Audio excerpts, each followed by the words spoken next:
Some of you, I've just gotten to know. We have traveled the world together. We've hit a few singles, a few doubles together. I've offered advice that I thought was pretty sound, like don't do stupid stuff.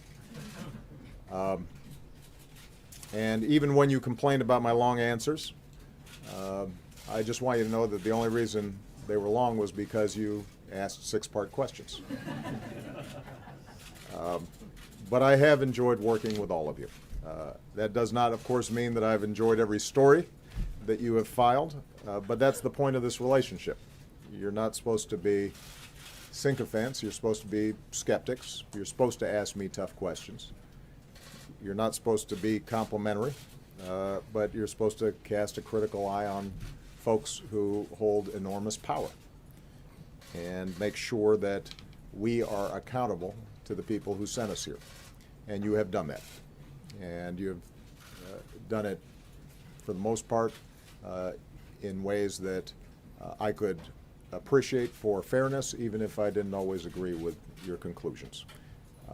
And having you in this building has made this place work better. It keeps us honest. It makes us work harder.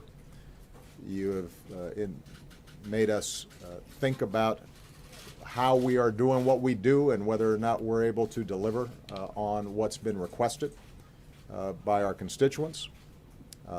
And for example, every time you've asked, why haven't you cured Ebola yet, or why is there still that hole in the Gulf, it has given me the ability to go back to my team and say, will you get this solved before the next press conference? I've spent a lot of time on in my farewell address talking about the state of our democracy. It goes without saying that essential to that is a free press.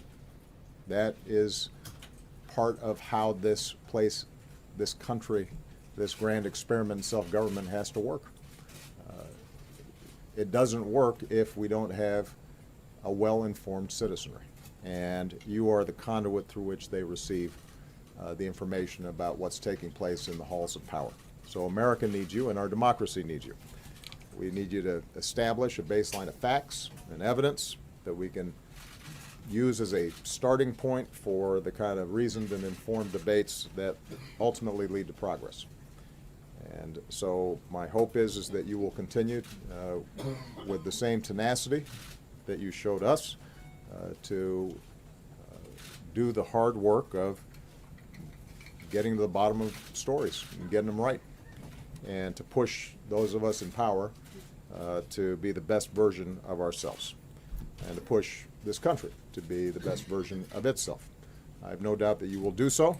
I'm looking forward to being an active consumer of your work rather than always the subject of it.